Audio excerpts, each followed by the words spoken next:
Welcome to the podcast Social Work Successes, which aims to shine a big spotlight on the brilliant work that social work professionals do with children and families every day, because this is just not celebrated enough.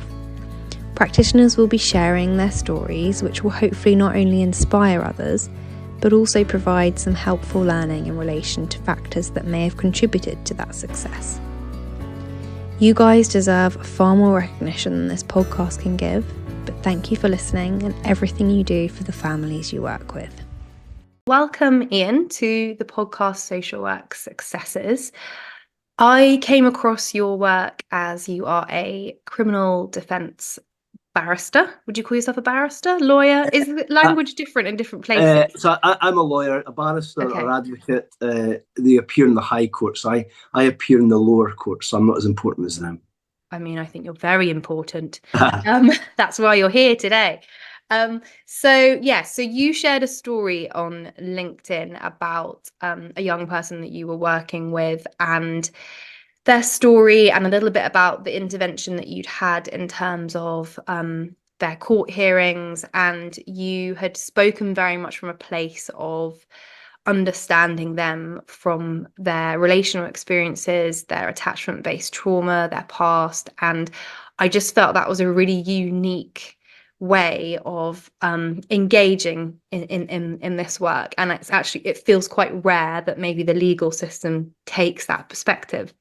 So I thought, this is brilliant. We have to connect. I have to speak to you. So here you are today. So so you could probably introduce yourself a bit more accurately than I have. No, that's very kind. So just so we're not pretending to your listeners that I'm someone I'm not, the reality is I'm 31 years as a lawyer, but the first 25 years I was blissfully ignorant about the impact of trauma and traumatic events on children as they grew up and the effect that would have on the maturing brain. So I didn't always do what I do now.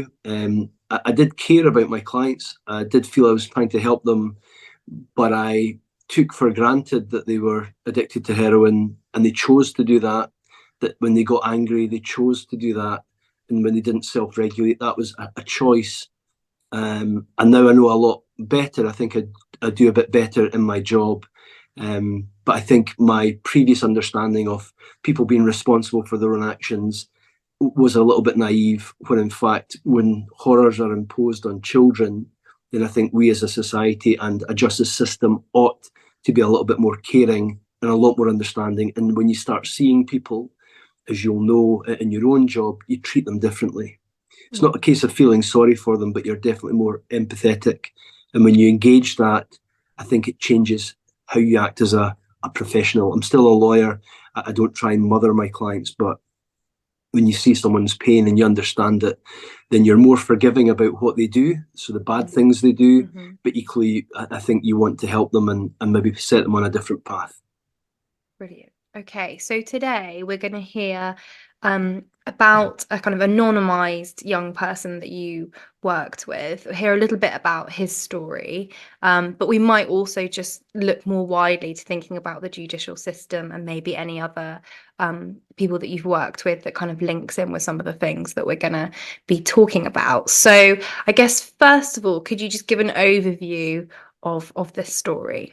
Yeah. So I deal with a lot of young people. So we'll call him Brendan. It is typical of who I see and who I deal with every day in court. But there was a unique thing that happened to him, to my, in some ways, embarrassment in terms of talking differently.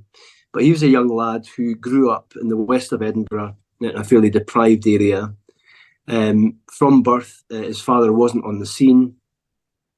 His mother was addicted to alcohol and drugs, and as he grew up, he went in and out of care. Numerous father figures were in his life, none of whom were positive, all of whom were domestically abusive towards his mother, no doubt physically and potentially otherwise abusive towards him. And that is how he grew up. And as a result of the very poor care and neglect that he had, he would be taken into care. He'd be in and out of care, so at fostering. And then when his mother was periods of sobriety would return. So his life was chaos. So by the age of around 10, he is drinking alcohol. He's not doing that because it's fun. He's doing that because in that moment he feels a little bit better when he takes it. Graduating probably around 12 or 13 years of age, taking cannabis, and again, taking that to feel a little bit calmer, so it reduces his stress. And by the age, I think he was about 15, his mother deployed his first hit of heroin, and that was him on a pathway for destruction. And people would maybe still say things like, well, he had a choice. Well, I don't know if he really did, because that was the substances were the one thing that made him feel less bad. It didn't make him feel good, but feel less bad. By the age of 17, he leaves home and is homeless, and he's trying to strive and survive with his addiction. So to do that, as you'll probably gather, people end up stealing. Possession of drugs itself are illegal. Sometimes you might want to deal a little bit of drugs so that you make a bit of money, which is viewed very seriously. And so he's soon caught up into the criminal justice system. So we have a children's hearing system in Scotland with a children's reporter, social work, children's and families team, and they do all of this great work in the best interest of a child. So the priority, paramount consideration is what is best for that child. And that child stays in that system roughly until they're about 16. It's beyond then if you're still in care. But they view the young people in that system, as we would describe in Scotland, as a wee shame. And so they look after them, they see their pain. But when they turn 16, that wee shame, that same person who is struggling and acting out badly, and we know it's a wee shame, the court then demonise them and they call them a wee shite. So there's the it's the same child, but they then move into a different system. So from this effectively caring system, this understanding system, they then move into a retribution system, a system of punishment and judgment. And so this boy had entered that system, but was still the same hurt little boy who had a lot of pain in his life, and nobody was seeing that. Very quickly, the courts tried at first to try, over a very short period of time, try to help him. And they do that by sending them to criminal justice social workers who have a very busy and heavy workload, who are probably undervalued, who are limited in resources, who have a set piece of guidelines. So, for example, they're given this young person, say, 4 appointments, but if he misses 2 of them, he'll get a warning and then a breach and goes back to court. So he's placed on a community order with supervision and unpaid work as punishment. He struggles to get out of bed in the morning because he can't cope. He can't keep appointments because he's dysregulated. And what we do is we then say, well, you're responsible for you're now an adult, you're 17, you're responsible for what happens in your life. And then we breach them on the orders. And then the next move, very quickly, even if you're young, might end up being that you go to jail. Yeah, and 17 is so young, isn't it? And that was the pathway he was on. So he becomes homeless. He's breached his order. So social work say, we're not seeing you because you're breached. So there's now a warrant for your arrest. So this lad who has managed to survive in the world and try to navigate in the adult world away from services, managed to meet good people. So before the warrant is executed, we describe the warrant being executed so that he appears in court. So before that happens, he engages with services from the Rock Trust, who are a charity, a housing charity, where they try to get him a temporary home. So they get him off the street because he was sleeping rough. He engages with his doctor and addiction services so that from their perspective, they try to stabilise him on medication, at least initially, to try and stop him taking dangerous drugs, which could result in his death. Scotland, which is an incidental thing, Scotland has the highest drugs deaths rate amongst the world. we are 3 times more than England. Wow. We are at about 9.5 times more than the Western European average. This is Scotland, not England, Scotland. Huge drug deaths. And of course, when people die of drug deaths, unlike other diseases, society generally views that as, well, they're just junkies. In some ways, what does it matter? Well, it matters a lot, because what we know from addiction is these are young people who are struggling. So this young lad, Brendan, is struggling. He's caught up in these systems, and he manages to get help. There's another organisation called Aid and Abet. They're a prison-based charity, and what they do is they try to engage with young people and other people, often when they're coming out of prison, to make sure they don't go back. So they sort out people's benefits. They try and sort out their prescriptive medication, their housing, and guide them through peer-led mentoring. So effectively saying, I know what it's like. I've been in your shoes. Here's a better path. Now, I can't do that as a lawyer because, thankfully for me, I've not experienced the levels of pain that they have. I can empathise with it, but I can't truly understand it. And I can't say, look, I know what it's like, because I don't know what it's like. No, yeah. Yeah. So he is engaged through the help of others, charitable work, third sector people who save him from dying and then try and put him on a better path. So by the time he is back in court, appearing from custody, the judge doesn't really know all of these things and doesn't know about his horrendous past, because although we have this children's hearing system where all of that horror is placed before the children's hearing, as we call it, and so they know all the terrible things that have gone on, the court and the criminal justice system, they don't know these things. So who they view is a bad boy, a drug addicted boy, a boy who doesn't take a telling, who won't obey orders. So he is bad. That's, in simple terms, how he'd be viewed. So when he appears from custody, I am explaining to the judge about his breach and why he has breached it. And I go right back to his past and explain, as I have to you, about his horrendous childhood, and to explain that people who are caught up in addiction are caught up in addiction from a very dark place. Nobody really in the world I work in take drugs for pleasure. So this idea of recreational drugs, or I'll just use it at the weekend. This is and it's not a lifestyle choice as many people view it. This is something to help them survive.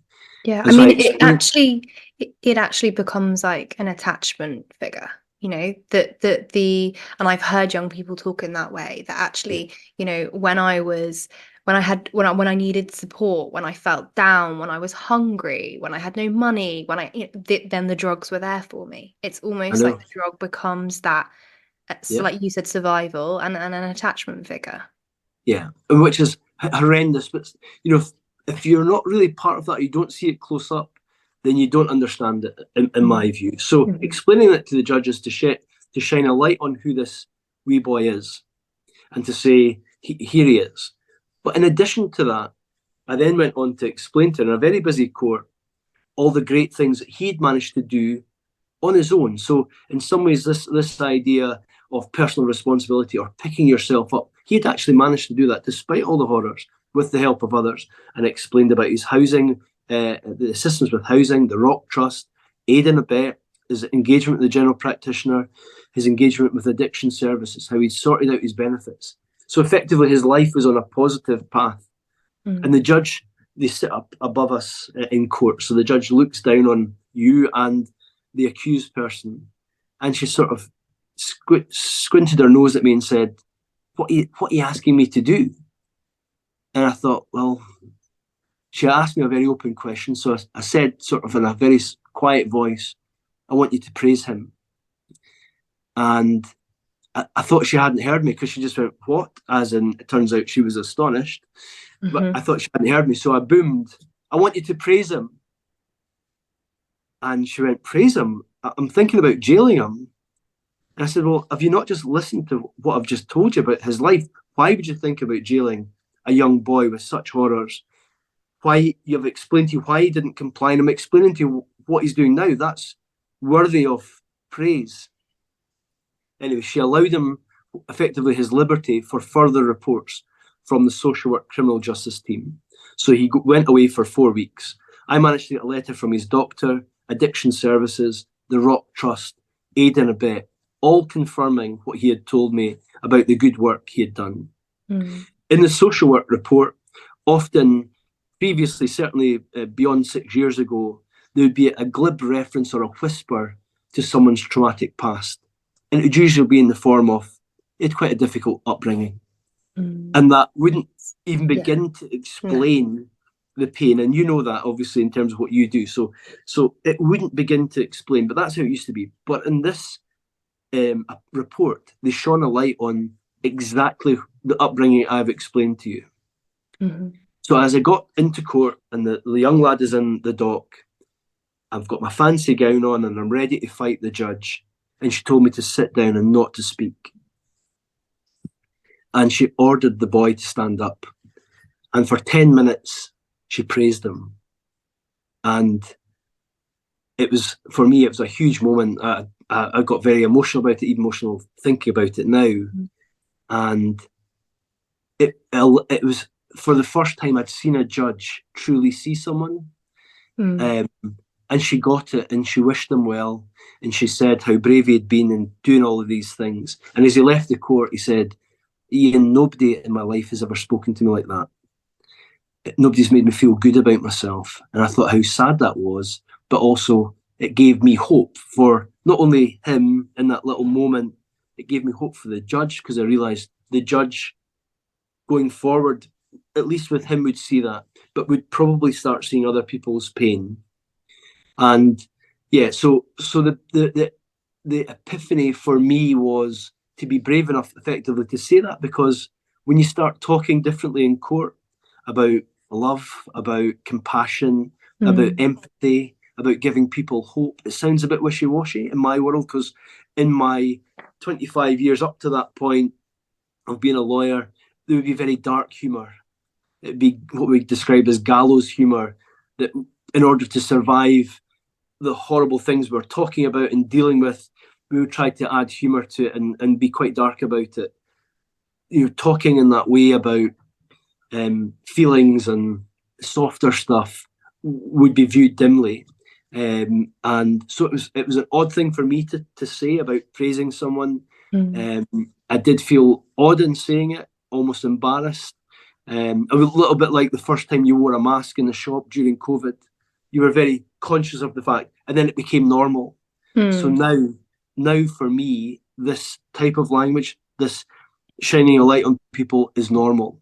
And what I would like, I think at the beginning you said, it was a unique approach. I would like it to become a very normal, mundane approach that we all adopt, to say, actually, when people are struggling, let's look a little bit deeper. Let's look underneath the bonnet and say, why is someone violent? Why are they taking drugs? Why are they addicted to alcohol?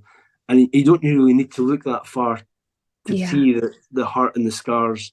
And when you see it, you realise that punishing people and retribution isn't a solution. You cannot punish people out of addiction. You cannot punish people into a better way of being. You cannot fix someone's trauma by punishing them. And you can take a different approach. That's obviously way beyond Brendan's situation. But that effectively, that's the story for me of Brendan, is really it was nice for him. It didn't completely change his life, if I can put it that way, because he doesn't cure his problems. But in that moment, he felt seen, and I felt I was heard as well. Yeah. I think it speaks to me, this idea of the impact that it might have had in that moment, and possibly longer term for him, in terms of the influence on his internal working model of self. How he actually sees himself. And we know that how he sees himself totally dictates behavior. And so to have someone kind of see him from a perspective of understanding and understand those behaviors being linked to that trauma, rather than him being this inherent bad, difficult person, because if he believes that about himself, he's more likely to lead a life that kind of fits with that model, because that feels more comfortable. To actually step into starting to behave differently in a way that goes against your model of yourself is really uncomfortable at the beginning. Yeah. So it feels like that was just a stepping stone to this idea of tapping into his internal working model of self, and acknowledgement of that in such a kind of public arena is quite a huge significance to probably have happened for him. Yeah. And since then, I have to say, I see regularly, because I talk about it, I post about it and what happens, and quite regularly, even just the other day on Thursday, a judge saying to a young lad who is working at the college, has now got himself on a course for college and doing really well. In West Lothian, they have a brilliant college, and they have a trust project for the young people in, and older people, but young people in, to do non-formal education. So at first they just want to allow them to come in and see what they like, and to experience a little bit of, whether it's mechanics or joinery or plumbing, and it doesn't need to be with the view to getting exams, because people might get anxious about exams, and they do a wonderful job, and they are really, for me, a model of what every other system should be like, and they're fantastic, and they embrace people. So it's not too far from the court. It's about half a mile walk, and I've taken quite a lot of kids after they've got out from custody, and said, come along and see these people. So I'm good at direct. I can't do the magic that you guys do in social work, or that teachers can do, educators can do. I'm just not qualified. I don't have the capacity. I'd love to be able to have that skill, but it's a good thing to be able to signpost people to that. And there are resources. And as I say, so this young lad was described in his report how well he was doing, the change, his maturity, his recognition of the difficulties he's had, and how to better cope with those, because they don't go away. No. And the judge literally described him as the poster boy of the court. And I didn't really like that phrase. I'm slightly uncomfortable with it. But what I mean is, I get the love from her to him, that she wanted to express her love and care in a small L sense, if you know what I mean. I'm not, do you know what I mean? She wanted him to know that she cared, and that she was impressed by what he did. And I think it's a brilliant thing. But equally, when you see someone struggling, they also need to be lifted up, and probably more so than the ones that are doing well. It's great to praise people that are doing well, but when they're struggling and they're vulnerable and they're down on their luck, those are the ones we should lift up. We squash them down in the justice system. We squash them down, and they're never going to get lifted up. So for me, the idea of praise is a huge thing. Encouragement, giving people hope, persevering with them when they fall on their arse, because inevitably, in your world, in my world, people will be seen to fail. Where they'll dip, they'll struggle, they'll have an episode, they'll maybe go back to taking heroin because they had something terrible, their granddad had died, and they don't know how else to cope with the emotions. So keeping on with people, I think, is really important as well. So I think going back to that idea of the internal working model of self, what we know as well is that model never goes away fully. Whenever someone feels extreme levels of stress or emotion, or a new kind of trauma resurfaces, then that internal working model resurfaces alongside it. So that's also why I talk a lot about that with foster carers, but also with social workers and working with parents, because the parents that we work with are just those inner children too, in many cases. So it's brilliant that we know that these internal working models of self can shift and change. They have that capacity for that. But it's also really important, as you've acknowledged, to know that people will sometimes go backwards before they go forwards, and go backwards again and forwards again. And it's not this linear process in any way when you've had these kind of experiences happen to you. Yeah, absolutely. Okay, so I guess I'm interested to know, like at the beginning you said that although now you kind of bring this trauma lens to your practice, 25 or so years ago you didn't do that. So it's interesting to know what created that shift or that change for you. Yeah, so it was fairly simple. More complicated story, but the brief story is, in March 2018, I watched a film by James Redford called Resilience. And it was all about the study of adverse childhood experiences or childhood trauma, which was from Doctors Ander and Filiti, from studies they'd carried out in around 1995, it might have been 1997. And they realised that a lot of poor physical outcomes were happening to people who had had horrendous things happen to them in childhood, often, at least in the initial study, related to childhood sexual abuse. And then seeing the effects on physical health, so a higher rate of heart issues, cancers, and all these physical problems, but also emotional problems, so higher rates of depression, suicide, entry into the justice system, and all of these things going on. And then they created a bigger study, so it wasn't infinite, but they took 10 typical, not very nice things that happen with children in childhood, and see the effect that those stressors had. And it was a survey of around, I think, 14 or 17,000 middle-class Americans. And the study basically showed that the degree or statistics were much higher in those suffering higher levels of adversity in childhood, that the poorer outcomes were happening. They were not inevitable that they would happen, but there were higher levels of it. And I watched this film, it was like an hour long, and I sat and thought, how did I not know this? How did the other 16,000 Scottish lawyers not know this? How do the judges not know this? Why don't police officers know this? Social workers? And it just astonished me. And I just thought, well, I need to. So I delved a little bit deeper. I read a lot. I'm not very good at reading. I'm dyslexic, but I forced myself to read fairly complicated books. And I just thought everyone needs to know this. So I wrote a little article with a lady called Dr. Suzanne Zeedyk. So she's the leading UK attachment theorist. And she wrote an article to explain the theory of adverse childhood experience or childhood trauma and the impact that had in terms of levels of stress and how stress worked in closing down the brain. And I'm thinking, this is fascinating. But I suddenly saw my clients for the first time properly. And I know that sounds weird, but always thought I was helping them. Always thought I'd understood that, they take drugs. That's how they were brought up.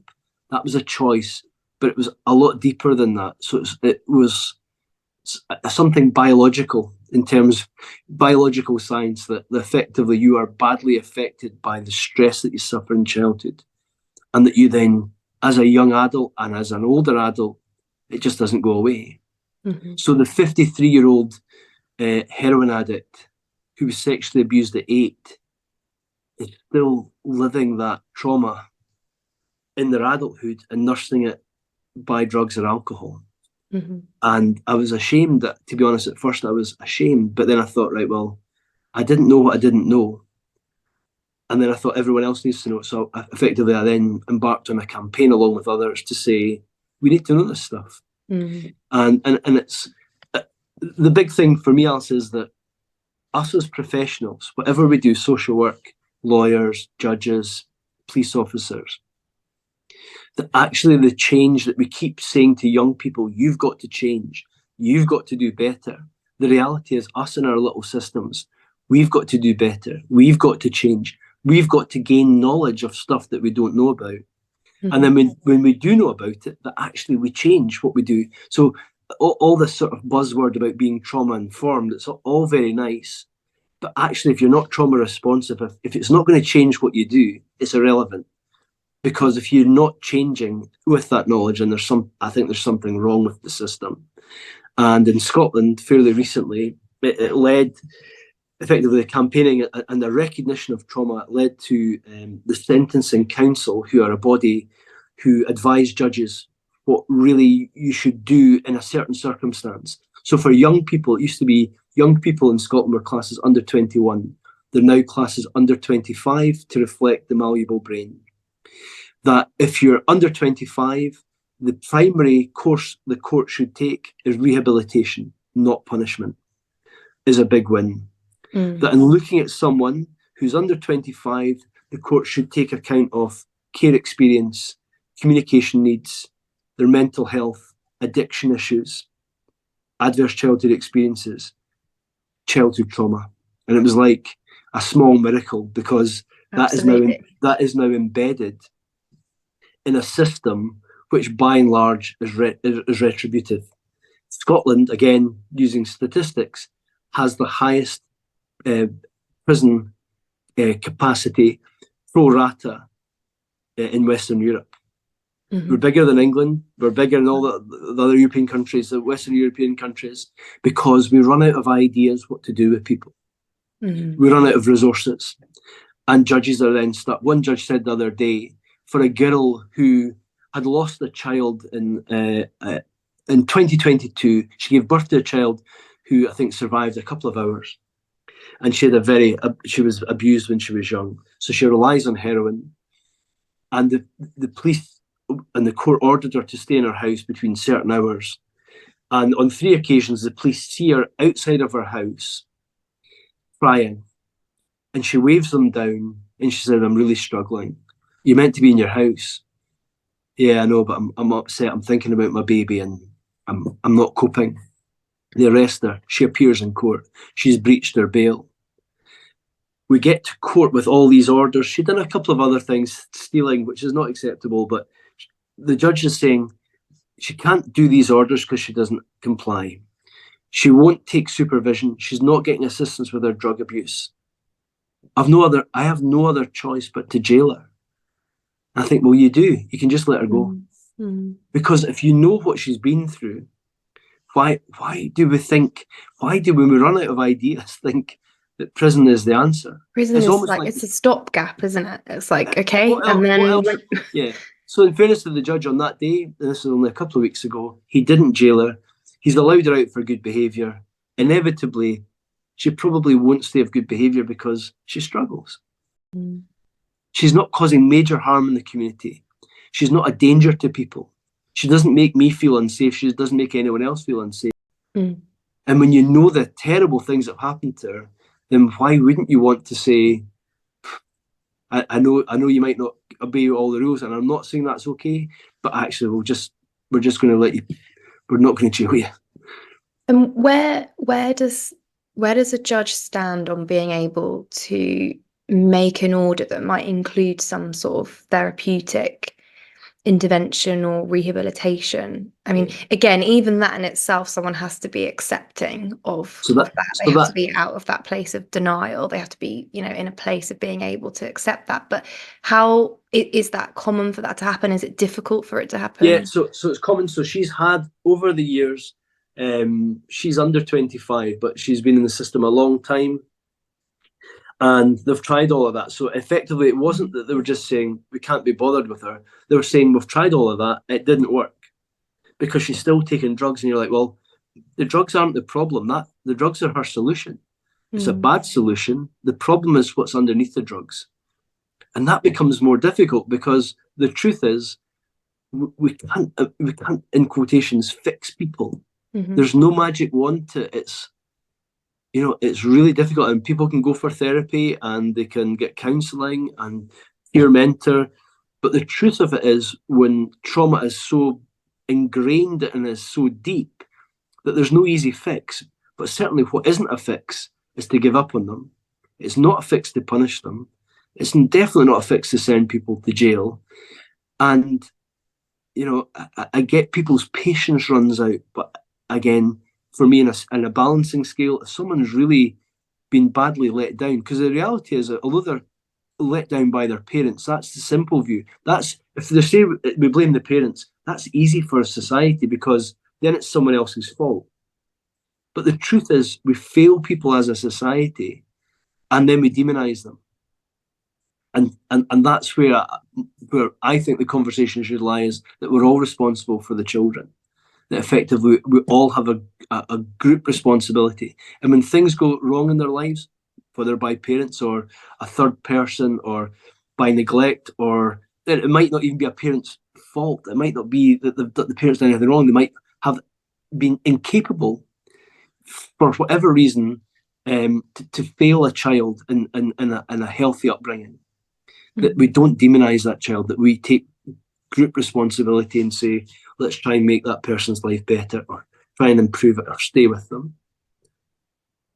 Okay, so I guess we have sort of cut into the idea of what the contributing factors to some of those more positive changes that you're seeing. I mean, for me, it sounds like number one would be that you are bringing, as we said, this awareness, which came. It's really interesting to hear that came from watching a film, and also eye-opening to therefore know that we still got so much more work to do in it, just this knowledge being standard within practice across all different settings.